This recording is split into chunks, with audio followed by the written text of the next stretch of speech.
This is the news this week, coming to you live on Spectrum Television, Uyo. My name is Uyai, and we'll bring you a recap of major stories within the week. A look at the headline. President Tinubu directs mandatory health insurance implementation across all ministries. Governor Umoino says hospitality facilities belonging to state government would no longer be run at a loss. Plus, United Kingdom Prime Minister Starmer shakes up number 10 team with new senior minister and key advisors. We'll bring you the details of these stories in a moment.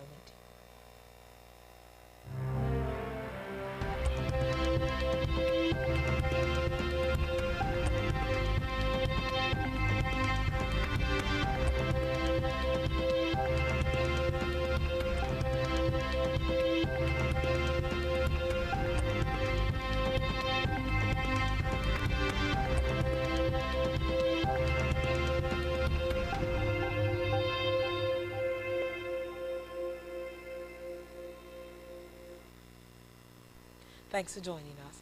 First in the news within the week, President Bola Tinubu on Monday directed the full implementation of mandatory health insurance across all ministries, departments and agencies in line with the National Health Insurance Act of 2022. According to a statement issued by Special Advisor to the President on Information and Strategy, Bayo Nanuga, the directive covers 5 key areas, including the compulsory enrollment of all MDA employees in the National Health Insurance Authority NHIA plan, adding that agencies are, however, allowed to take up supplementary private insurance coverage. The President also directed that all entities participating in public procurement must present a valid NHIA-issued health insurance certificate as part of their eligibility requirements. Similarly, applicants for licenses, permits and other official approvals must show proof of compliance before being considered. The presidency further said that the directive is aimed at expanding health coverage, safeguarding workers, reducing out-of-pocket expenses, and promoting accountability in both public and private sector operations. Meanwhile, President Bola Tinubu, within the week said that distributions of federal projects are not skewed in favor of any of the 6 geopolitical zones. The president, who reaffirmed his commitment to serve all Nigerians equitably, also dismissed claims that his administration has disproportionately favored the South in the distribution of federal projects.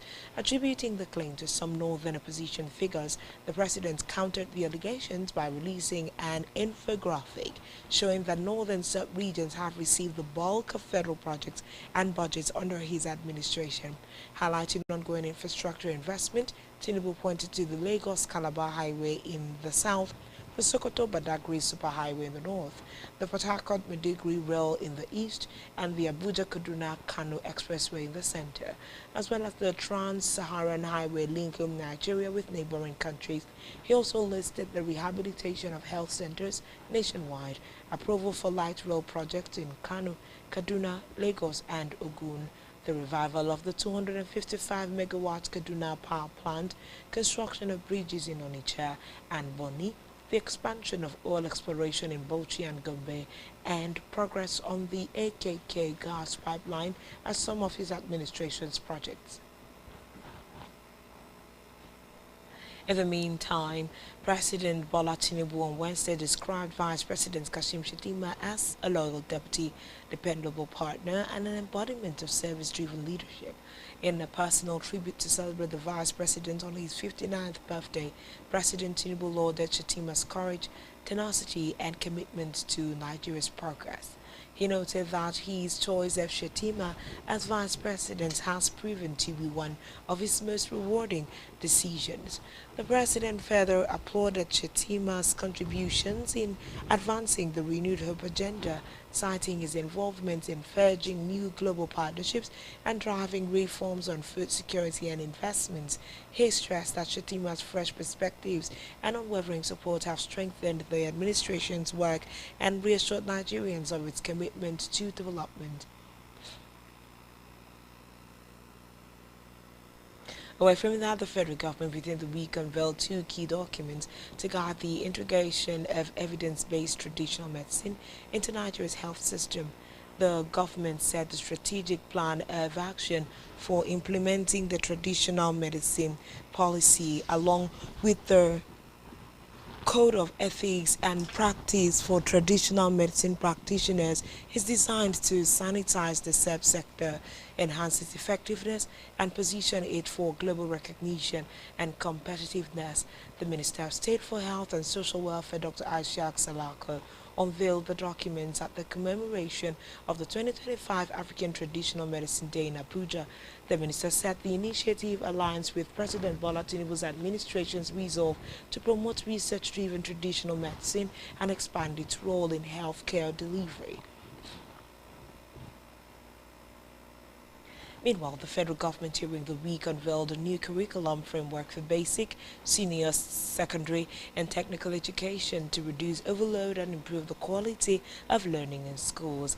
A statement by the Director of Press and Public Relations, Federal Ministry of Education, said the Minister of State for Education, Professor Shreba Ahmed, announced the development on behalf of the Minister of Education, Dr. Maruva Lausa. She explained that the comprehensive review was carried out in collaboration with relevant agencies in the ministry, noting that the reforms were designed to reduce content overload, give students more time to learn, and align education with contemporary global realities. Ahmed said agencies included the Nigerian Educational Research and Development Council, NERDC, Universal Basic Education Commission UBEC, National Senior Secondary Education Commission NSECC, National Board for Technical Education NBTE, and other stakeholders. According to the statement, pupils in primaries 1 through 3 will take 9 to 10 subjects, while those in primaries 4 to 6 will take 10 to 12 subjects. The 14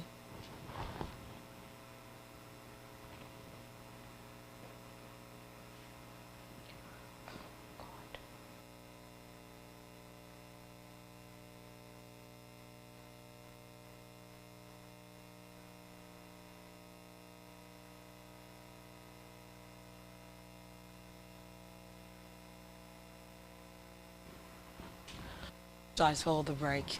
According to the statement, pupils in primaries 1 through 3 will take 9 to 10 subjects, while those in primaries 4 through 6 will offer 10 to 12. Similarly, junior secondary school students will have 12 to 14 subjects, while senior secondary students will take 8 to 9, and technical schools 9 to 11 subjects.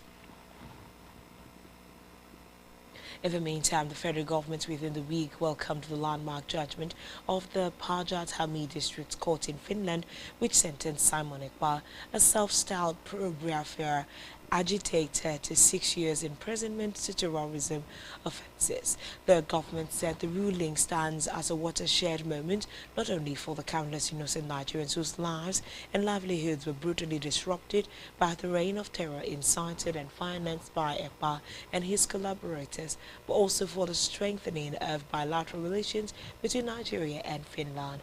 A statement signed by the Minister of Information and National Orientation, Mohammed Idris, said for years Ekpa's reckless incitement and orchestration of violence through IPOP terror activities unleashed unspeakable pain on Nigeria. The statement noted that the Tinubu administration remains unshakable in its resolve to defend Nigeria's sovereignty and protect the dignity of every citizen. Elsewhere, Chairman and Chief Executive Officer Nigerians in the Diaspora Commission NIDCOM, Abike Dabiri Erewa, on Tuesday attributed the recent increase in diaspora remittances to the economic reforms of the Central Bank of Nigeria and trust and confidence Nigerians in the diaspora have imposed on the system. In a statement issued by the Commission spokesperson Abdurrahman Balogun in Abuja, she described the boost to Nigeria's economy from its diaspora community in recent times as humongous. Diaspora remittance inflows tripled to $600 million monthly over the past 2 months, according to statistics from the Central Bank of Nigeria. Dabiri Erewa appreciated the CBN under the leadership of Olayemi Cardoso, whose various policies, she said, have led to the upsurge in remittances, including the introduction of the non-resident BVN and an exchange rate which, according to her, encouraged more formal channels of remitting funds, sharing the CBN governor's optimism that the figure could reach $1 billion per month by 2026.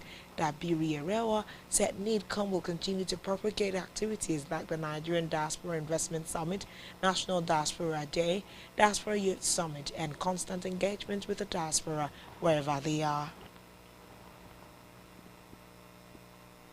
Meanwhile, the federal government within the week kick-started the training, certification and job placement of 100,000 construction artisans across Nigeria. According to reports, the training will be implemented in partnership with Polaris Capital Limited, as formalized through a memorandum of understanding signed on Tuesday.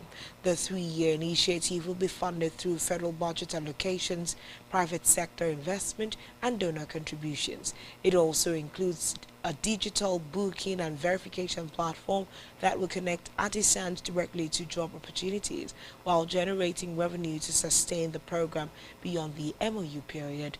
The signing ceremony concluded with the official endorsement of the MOU by the Permanent Secretary of the Housing and Urban Development Ministry, Dr. Shai Balgo, on behalf of the Ministry, and Vishima on behalf of Polaris Capital Limited. A statement by the Ministry said the development marked the launch of a nationwide initiative to bridge skill gaps in the housing and construction sector. In the meantime, the Minister of Information and National Orientation, Mohammed Idris, within the week refuted allegations that the federal government is using anti-corruption agencies to go after political opponents.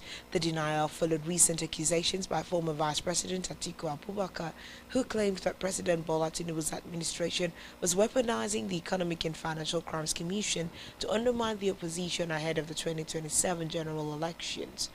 In a statement, Atiku alleged that anti-corruption agencies were being used to harass, intimidate and dismantle opposition elements, warning that such actions pose a threat to Nigeria's democracy.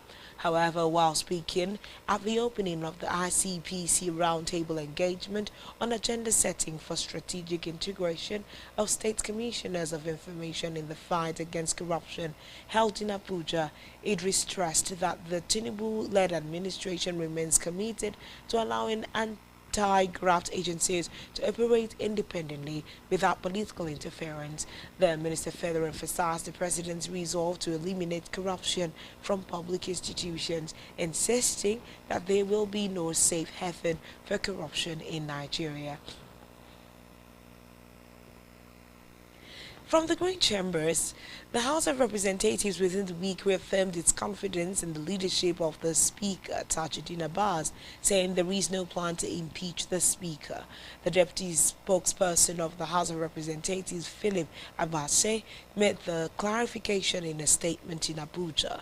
Abase, who extolled the Speaker's leadership excellence, said Abbas had maintained outstanding qualities and respect for colleagues, describing the Speaker as an exemplary leader.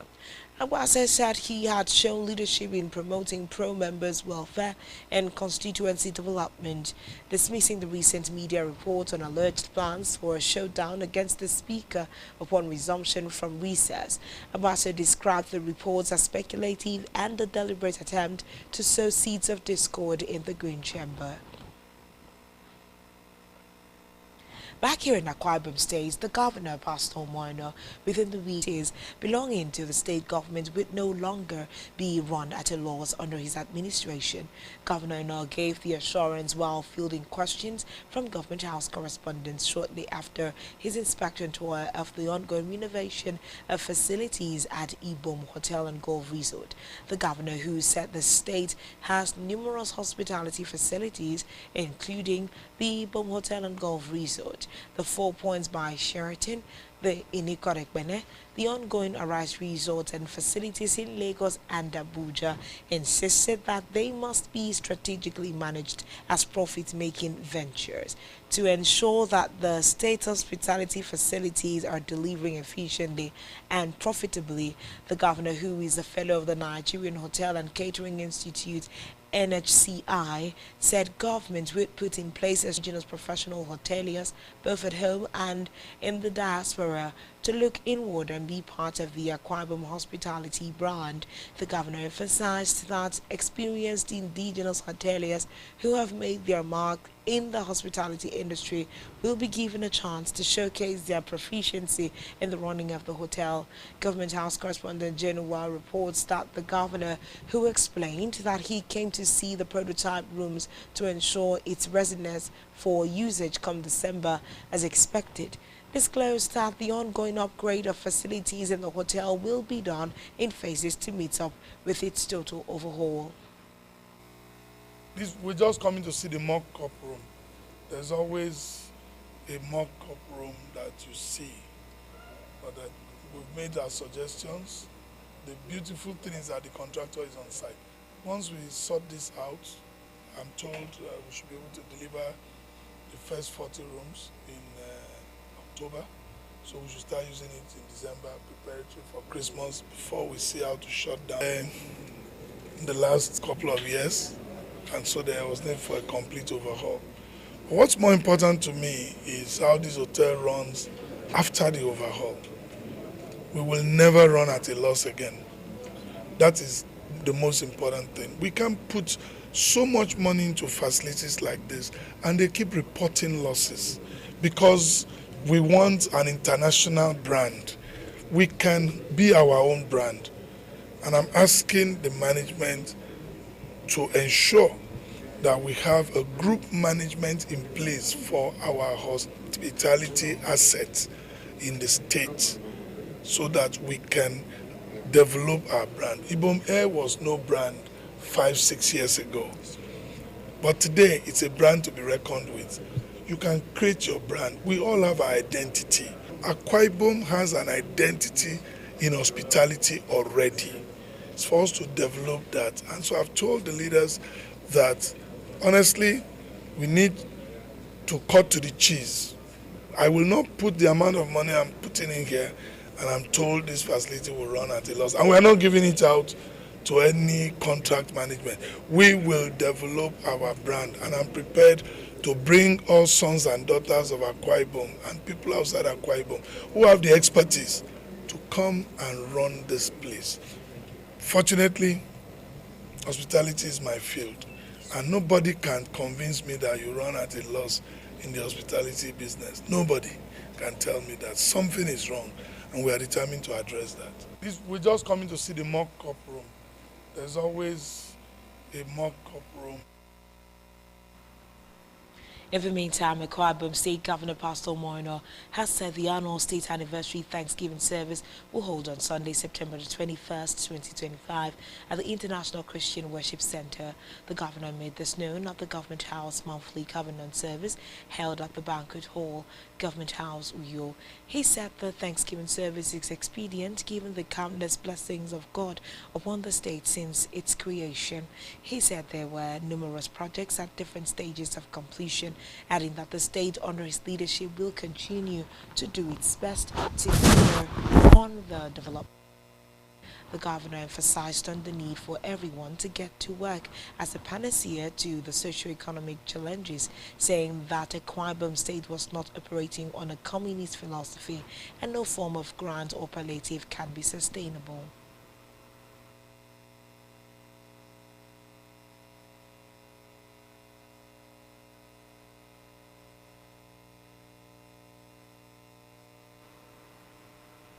Still in Akwa Ibom, the state governor, Pastor Moino, within the week reaffirmed his commitment to maintaining a people-centric governance structure devoid of godfatherism.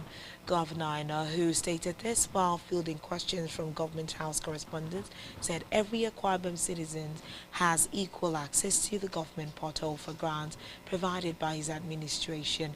The governor further said that the administration's empowerment scheme for 2026, with a budget of 31 billion naira, would accommodate more interested persons, including members of support groups, and cover different categories of grants, including the farmers grant, traders grant, SMEs grant, and skills acquisition grant. According to him, the idea is to stimulate the local economy, hence the reason he is putting 1 billion naira in the budget for each local government area in the 2026 appropriation bill.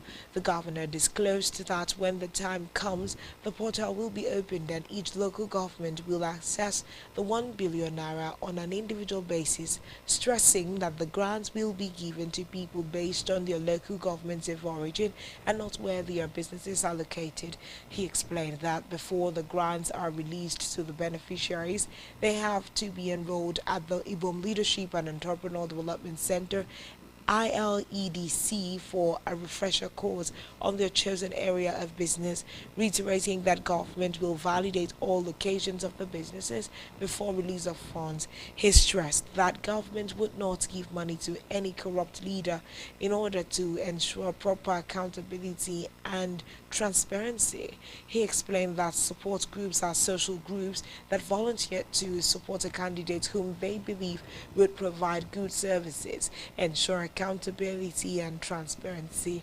According to the governor, he was elected to cater for the entire people of Akwa Ibom State, not individual groups, adding that inasmuch as he truly appreciates the groups for their support, he is committed to serving the generality of Akwa Ibom people. Government House correspondent Jenua reports that the state leader further stressed that no particular group or groups will have an exclusive right to the programs, as the programs are for every Akwa Ibom indigene, irrespective of their social status. Still in Akwa Ibom State, Governor Moino within the week approved the dissolution of Ethical and Attitudinal Reorientation Commission with immediate effect. A release signed by the Secretary to the State Government, Prince Enobong Uwa, says the government expressed its appreciation to chairman and members of the commission and wished them success in their future endeavors. Accordingly, the chairman is directed to hand over to the Director of Administration and Supplies in the commission before disengagement.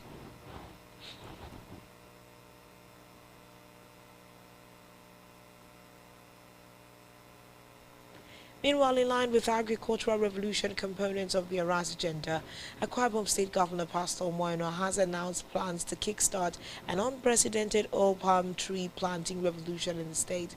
Governor Moino announced this while addressing the Convention Victory Service at the All Nations Christian Ministry International Ekpa to conclude the 21st anniversary and discovery convention of the church. He said the State Committee on Food Security has recommended a template which involves the distribution of improved seedlings, deployment of extension officers in the planting, establishment of oil palm board, and the off-taking of unprocessed oil from different sources.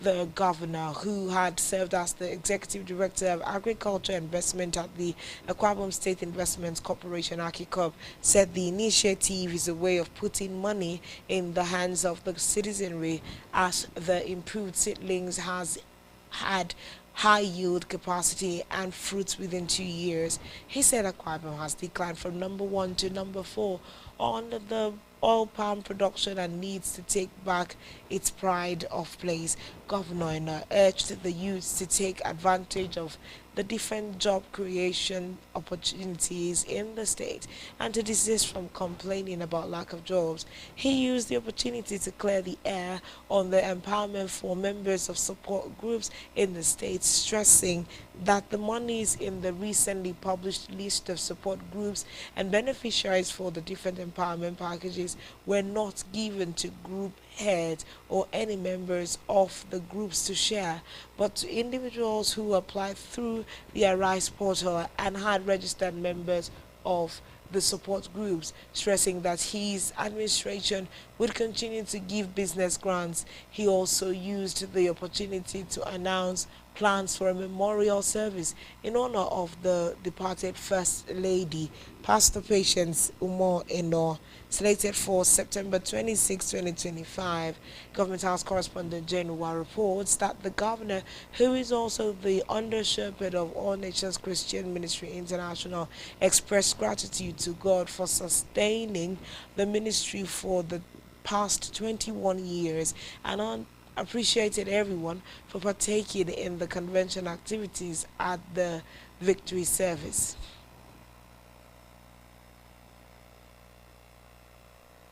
Still to come in the news. Federal government decries workers' inability to access housing loans. Stay tuned for details in a moment.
Welcome back and thanks for staying tuned. Still bringing you stories within the week.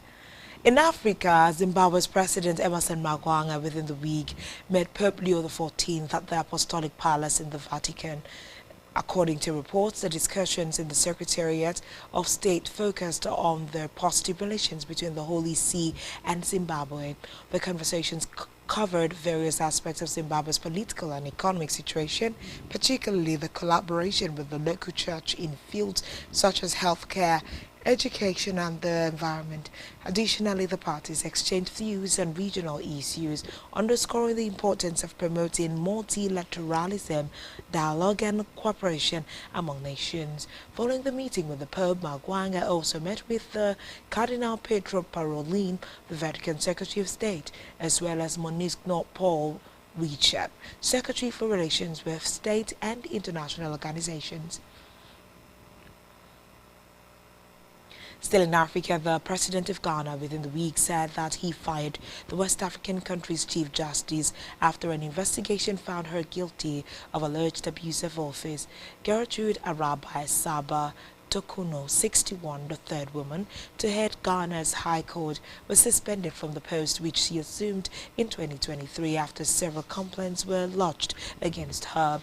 President John Mahama established a 5-member commission led by another Supreme Court judge to investigate the complaints, which included allegations of falsifying judicial records and misusing public funds. The commission found that the grounds for the alleged acts had been established and recommended her removal from office. However, it was not immediately clear whether Tokuno would face any criminal charges. Meanwhile, Sudan appealed for international aid on Tuesday after a landslide wiped out an entire village in western region of Darfur, killing an estimated 1,000 people in one of the deadliest natural disasters in the African country's recent history. The village of Tarasin was completely leveled to the ground. The Sudan Liberation Movement Army said as it appealed to the United Nations and international aid groups for help to recover the bodies. Reports say the tragedy happened Sunday in the village located in central Darfur's Mara Mountains after days of heavy rainfall. Abdul Wa'id Noor, the group's leader, made an appeal on Tuesday for international help. Still in Africa, United Nations officials called for the government of Cameroon to ensure free and transparent elections, citing several recent incidents that raised concern about the country's upcoming election, where President Paul Biya will seek an 8th term in office. During the bi-weekly press briefing in Geneva, Jeremy Lawrence, the spokesperson for the Office of the UN High Commissioner for Human Rights, warned of rising restrictions on the activities of opposition political parties in the lead-up to the election, including the ban of certain gatherings, the exclusion of some political figures from the race, and irregularities in voter registration. Recall that the 92-year-old president announced in July that he would seek re-election, ending speculation that he might step aside. Cameroon's senior president since independence from France in 1960, Biya has been in power since 1982. Biya, Africa's second longest-serving president after Theodore Obiang of Equatorial Guinea, is frequently sick and abroad. On the foreign scene, Britain's government within the week announced it was suspending a scheme enabling families of refugees already in the UK to apply to join their relatives as it tries to reduce irregular immigration. Labour is struggling to stop record numbers of undocumented migrants arriving in the country by small boat, which is fueling a bitter national debate and boosting support for the Immigrant Reform UK Party. Interior Minister Vetia Cooper said she was temporarily suspending new applications to the so-called refugee family reunion routes as she moves to reform the system. Home Office figures released earlier this month shows there were almost 21,000 refugee family reunion visas issued in the year to June 2025, the vast majority handed out to women and children. Meanwhile, UK Prime Minister Keir Starmer has appointed Cabinet Minister Darren Jones to a newly created number role and shakes up his team as members of parliament return. Jones, previously Chief Secretary to the Treasury, will be responsible for helping the Prime Minister deliver the government's priorities. Starmer also said that Home Secretary Ekpa will later outline rules for people granted asylum who plan to bring their families to the UK. Still on the foreign scene, Paja District Court Monday sentenced Nigerian-born Finnish Simon Ekpa to 6 years in prison for terrorism-related crimes and other offences, according to official court documents seen by reporters. The 40-year-old former municipal politician from Lati was convicted on multiple charges, including participation in the activities of a terrorist organization, incitement to commit crimes for terrorist purposes, tax fraud and violations of the Lawyers Act. The court ordered that Ekpa remain in custody, according to judgment between August 2021 and November 2024. Ekpa attempted to promote the independence of so-called Biafra region in southwestern Nigeria through illegal means. The court also found that Ekpa was instrumental in founding and developing the separatist movement into a more organized structure, working alongside others. Meanwhile, Ekpa denied all the charges against him. On our business news, the federal government within the week said that many federal workers are unable to access its housing loan schemes because they have mortgaged their salaries through multiple loans from commercial lending agencies. The executive secretary of the federal government Staff Housing Loans Board, Hajiya Ahmed, explained that the heavy loan deductions from workers' salary make them ineligible for housing loans. She disclosed this at the Permanent Secretary's quarterly forum with union leaders, organized by the Service Welfare Office of the Head of the Civil Service of the Federation recently. She explained that the board was partnering with mortgage institutions and private developers to make housing more affordable for civil servants. Still in business, the federal government on Wednesday directed ministries, departments and agencies to exclude consultants, corps members and other non-permanent workers from their personnel payroll in the 2026 budget.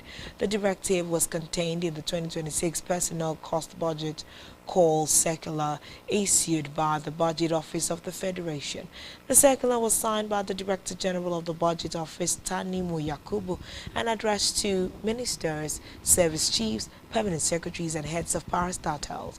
According to the circular, only legitimate employees of the federal government are to be reflected in the personnel cost budget.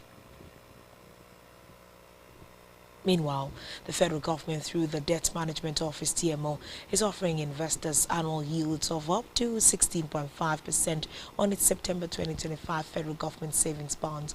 The DMO, in a circular on its website, announced that the subscription window opens immediately and was closed on Friday, September the 5th, 2025, with settlement scheduled for September 10, 2025. Coupon payments will be made quarterly on March 10, June 10, September 10, and December 10, and will be paid directly to investors. The DMO offered investors two subscription categories of the federal government savings bond, which include a 2-year bond which will mature on September 10, 2027, and attract an annual interest rate of 15.5%, and a 3-year bond set to mature on September 10, 2028, with a higher annual interest rate of 16.5%. Still in business, the Nigerian currency Naira strengthened by 0.36% on Tuesday to 1,526 Naira per dollar from 1,531 Naira per dollar at the previous trading session, indicating a strong start to the new week and month. According to data from the Central Bank of Nigeria website, this is the strongest rate that the Naira has traded in about 6 weeks on the Nigerian foreign exchange market. The Naira performed better at the parallel market as Cardinal Stone Research revealed that it gained 1.22% to settle at 1,527 Naira per dollar, thus eliminating any need for speculative activities. Still to come in the news. Man City signed Donnarumma from PSG as Edison departs. Stay tuned for details of this story and more in a moment.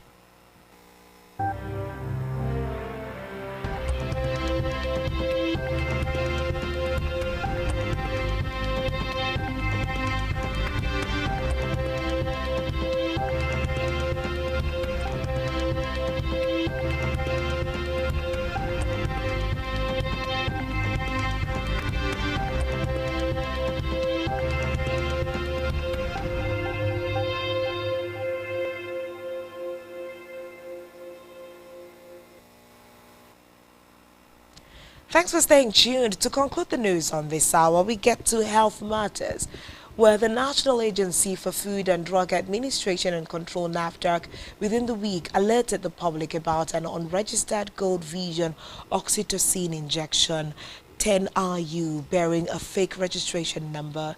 The alert numbered 028/2025 was published on the agency's official website on Wednesday. NAFDAC said the product was falsely claimed to be manufactured by a company in China. It added that the product was marketed by a firm in Enugu State. The agency said the product was uncovered during a risk-based sampling survey carried out by officers of its Post-Marketing Surveillance Directorate. Still in health, the Pharmaceutical Society of Nigeria (PSN) Lagos State Branch within the week blamed the federal government and the National Agency for Food and Drug Administration and Control for the alarming surge in drug prices across the country, describing government interventions as ineffective and poorly implemented. The state chairman of the society, Oyekunle Babayemi, in a statement made available to newsmen, said President Tinubu's executive order designed to crash drug prices has failed completely and is now worsening the pharmaceutical crisis in the country. He specifically criticized NAFDAC for imposing what he described as exploitative and unjust fees on drug importers and manufacturers, which according to him are directly responsible for the spike in prices. The PSN chairman argued that no meaningful reform in drug distribution and pricing can be achieved under the current health leadership structure. Now to sports, where Newcastle are closing in on an agreement for Brentford forward Yaoun Wissa worth more than £50 million a day after he urged the Bees to keep their award and let him leave.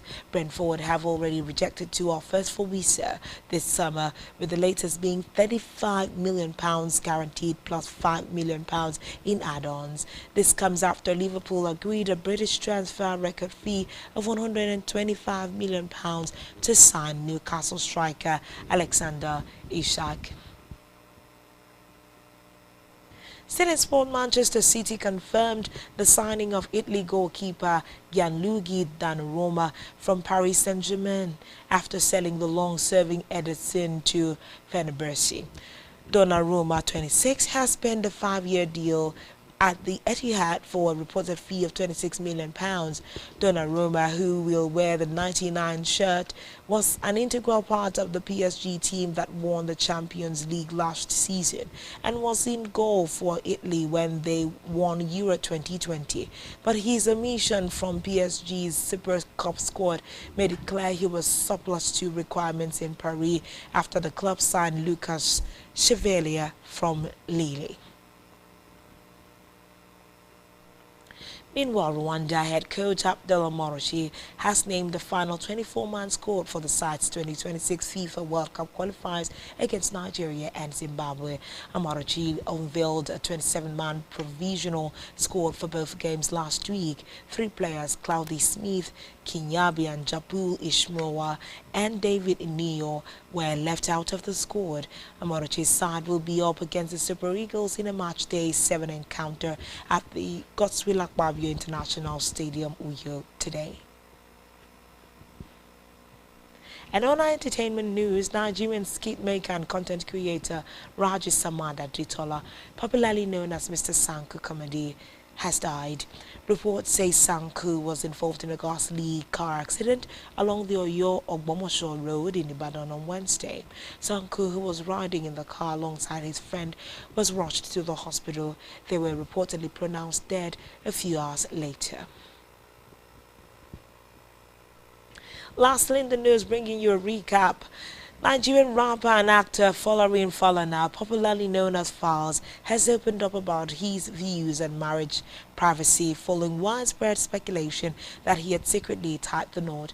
The rumors began after a series of traditional wedding-themed photos he shared online quickly went viral, with many fans believing they were from a real marriage ceremony.